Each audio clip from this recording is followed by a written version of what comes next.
सामाजिक कार्यकर्ता हरपाल सिंह राणा, जो दिल्ली स्थित कादीपुर गांव में अपने परिवार के साथ रहते हैं, जो समय समय पर सामाजिक बुराइयों और खामियों को दूर करने के लिए तत्पर रहते हैं। इसी मुहिम को आगे बढ़ाते हुए हरपाल सिंह राणा ने सुप्रीम कोर्ट में एक याचिका दायर की, जिसमें यह लिखा है कि आम जनता को सुप्रीम कोर्ट के नियम कानून की जानकारी हिंदी में उपलब्ध हो। इसके लिए सुप्रीम कोर्ट की नियमावली को हिंदी में प्रकाशित कराने का अनुरोध किया। आइए और जानकारी लेते हैं हरपाल सिंह राणा से। आप काफ़ी समय से समाज से जुड़े हुए हो और सामाजिक स्तर पे जो भी कमियां होती हैं, जो भी कानून है, कानून की बात की जाए या कोई और कमियां जो समाज में रह जाती हैं, उसको आप उठाते हो समय समय पर। तो आप सुप्रीम कोर्ट में गए हो, जहां पर सारी सुनवाई इंग्लिश में होती है, जो भी उनकी किताबें सारी इंग्लिश में हैं। आम आदमी को अगर कहें तो वो बात समझ में नहीं आती। बिना वकील के कोई भी आदमी सुप्रीम कोर्ट में पेश नहीं हो सकता। तो किस प्रकार आपकी जहन में ये बात आई कि मुझे सुप्रीम कोर्ट में जाना चाहिए, और जो कानूनी किताबें हैं इंग्लिश में लिखी गई हैं, सुप्रीम कोर्ट में सुनवाई भी इंग्लिश में होती है और सारी बातचीत इंग्लिश में होती है, तो आपके जहन में कैसे ये बात आई, किस तरह आप सुप्रीम कोर्ट पहुंचे? मैंने 2017 में उच्चतम न्यायालय की नियमावली, जो उच्चतम न्यायालय के नियम हैं, वो सभी अंग्रेजी में बने हुए हैं, और उस नियमावली जो बनी है 2013 में बनी है। मैंने उस पर 3 वर्ष पहले लगभग पहला पत्र लिखा माननीय मुख्य न्यायाधीश महोदय को, माननीय महामहिम राष्ट्रपति जी को, प्रधानमंत्री जी को, कि ये नियमावली जो अंग्रेजी में बनी हुई है ये हिंदी में होनी चाहिए। 3-4 पत्र 5 पत्र लिखने के बाद कोई जवाब नहीं आया। फिर मैंने माननीय उच्चतम न्यायालय में वर्ष 2017 में एक याचिका लगाई, एक मुकदमा किया कि उच्च न्यायालय की नियमावली हिंदी में बनाई जाए। इसके लिए मैं 3 तारीख पे वहाँ पे 3 बार जाके पेश हुआ। मैंने ये मुकदमा स्वयं लगाया था, कोई वकील इसमें नहीं था। मैंने ये मुकदमा हिंदी में लगाया था, लेकिन माननीय उच्चतम न्यायालय ने कहा कि आपको ये सब कार्रवाई अंग्रेजी में लिख के देनी पड़ेगी। तो मैंने वो उसकी अंग्रेजी में लिख के दिया, ट्रांसलेट करके दिया, और उसके बाद उन्होंने ये माननीय न्यायाधीश महोदय हेमंत कुमार जी ने ये इसमें एक आदेश दिया कि मैंने ये सारी बात हिंदी में रखी। उन्होंने कहा अंग्रेजी में रखनी पड़ेगी। मैंने कहा जी मुझे अंग्रेजी नहीं आती है। तीनों बार मैंने हिंदी में बात रखी अपनी, और हिंदी में माननीय हेमंत कुमार जी ने ये एक आदेश दिया कि आप अपनी जो भी बात है, ये प्रशासनिक बात है, और इस प्रशासनिक बात को आप उच्चतम न्यायालय के माननीय मुख्य न्यायाधीश महोदय के पास लिखित में दें, और जिस पर आपकी कार्रवाई हो सके, सुनाई हो सके। ऐसा आदेश हेमंत कुमार जी ने फरवरी 2019 में दिया है। इसके बाद अब से पहले भी मैं देश के हर उच्च न्यायालय की नियमावली हिंदी में करवाने के लिए पत्राचार कर चुका हूं, और हिंदी को जिला न्यायालयों में, दिल्ली के जिला न्यायालयों में वर्ष 2015 में पहली याचिका, पहला मुकदमा मैंने ही लगाया था जिला न्यायालय रोहिणी में। नहीं तो उससे पहले कोई भी जिला न्यायालय में हिंदी में मुकदमा नहीं लगा था। इसी प्रकार से और भी बहुत से विषय हैं हिंदी के, लेकिन क्योंकि न्यायालय की बात है, न्यायालय में हिंदी में कोई कार्य नहीं होता है, आदेश के बाद नहीं होता है। हिंदी में 45 साल से आदेश हैं जिला न्यायालयों में हिंदी में काम हो, लेकिन उसमें हिंदी में काम नहीं होता है। 2015 में मैंने पहला मुकदमा लगाया 2000 हिंदी में। कारण क्या, क्यों नहीं होता?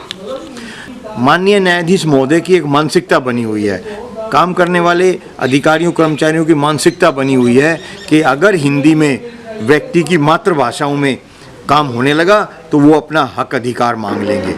आम आदमी का हक अधिकार ना मिले, आम आदमी का हक अधिकार उनको ना दिया जाए, इसके लिए ऐसी एक मानसिकता बनी हुई है कि अगर ये सब काम हिंदी में होने लगा तो इनको जानकारी हो जाएगी और ये अपना हक अधिकार मांगेंगे नहीं, छीन लेंगे। इसलिए हिंदी में काम नहीं होता है। राणा जी, इंग्लिश में सारी किताबें सुप्रीम कोर्ट की हैं, वो हिंदी में अनुवाद हो ताकि आम आदमी को समझ में आए। तो आम आदमी को अगर सुप्रीम कोर्ट में जाना है तो क्या वकील के थ्रू ही जा सकता है कि बिना भी जा सकता है, मतलब बिना वकील के भी जा सकता है? देखिए, कोई भी आदमी देश के किसी भी न्यायालय में स्वयं जाके याचिका लगा सकता है। इसको अंग्रेजी में इन पर्सन बोलते हैं। इसी प्रकार से जिस प्रकार से मैं उच्चतम न्यायालय में खुद जाके मुकदमा किया, इसी प्रकार से अभी पटना में एक मैंने खुद जाके मुकदमा किया हुआ है। ये सारी जानकारी, ये सारी कार्रवाई एक माननीय उच्चतम न्यायालय की नहीं है, ये पूरे देश की ऐसी स्थिति है।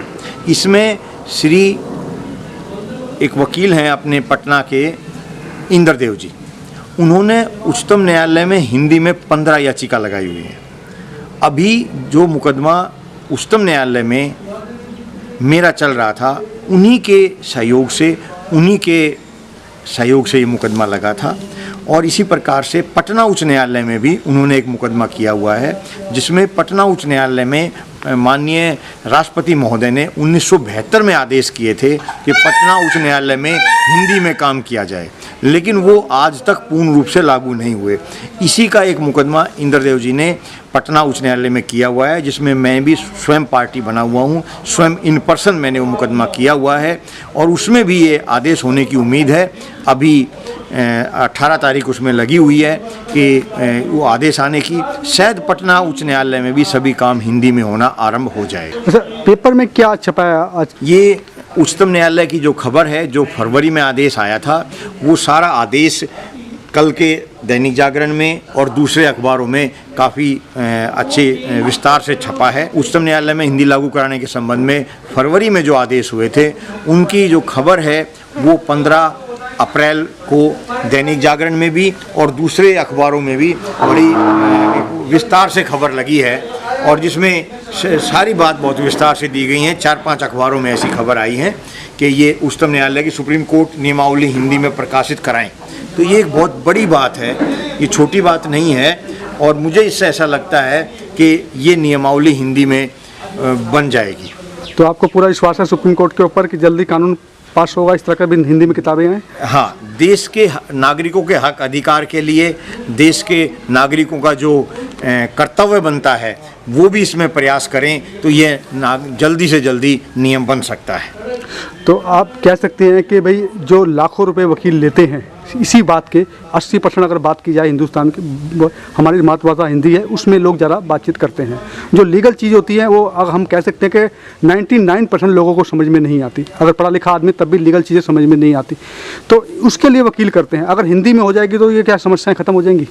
देखिए, देश की अगर हम बात करें तो 1% नागरिकों को भी पूर्ण रूप से अंग्रेजी नहीं आती है। पूरे देश की बात करें तो वह व्यक्ति अपनी मातृभाषा में अच्छी तरह बात समझ सकता है, अच्छी तरह बोल सकता है। जहाँ तक हिंदी की बात है या दूसरी मातृभाषाओं की बात है, अगर उसमें सारे नियम कायदे कानून बन जाएं तो व्यक्तियों के लिए तो बहुत फ़ायदा होगा। व्यक्ति उसको समझ सकता है, पढ़ सकता है, बोल सकता है। अब न्यायालय में हम जाते हैं, वकील क्या बोल रहा है, क्या लिख रहा है, क्या माननीय न्यायाधीश महोदय आदेश कर रहे हैं, ये कुछ भी नहीं पता होता। और ऐसे भी मेरे सामने उदाहरण हैं। एक न्यायालय का उदाहरण है, एक बुजुर्ग महिला मेरे साथ बैठी थी और मैं उससे पूछ रहा था कि वो रो रही थी। तो मैंने कहा, क्या बात है माता जी? तो वो बोली कि जी मैं ना हज करने जाना चाहती हूँ, और मुझे ये वकील जो मेरा है, जो सरकारी तौर पे मिला हुआ था, ये मेरे केस को ख़त्म नहीं होने देता।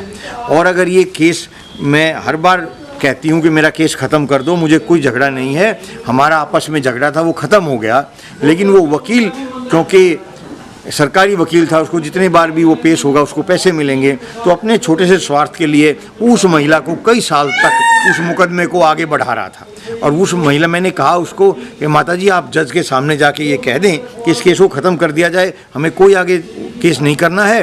तो उन्होंने कहा कि मैं ऐसा बोलूँगी, लेकिन आगे क्या हुआ मुझे पता नहीं। लेकिन उस वकील की छोटी सी लालच से वो महिला कई साल तक केस भुगतती रही, जबकि वो नहीं चाहती थी। तो अगर हिंदी में हो, अगर आसान भाषा में हो, मातृभाषा में हो, तो ये सब एक काम व्यक्तियों के आसान हो सकते हैं। और मुझे उम्मीद है उच्चतम न्यायालय से, माननीय उच्चतम न्यायालय से, कि वो नियमावली हिंदी में बनाएगा। इसी प्रकार से देश के सभी जो उच्च न्यायालय हैं उनकी भी हिंदी में बनेगी। ये मुझे उम्मीद है कि ये जल्दी कार्य होगा।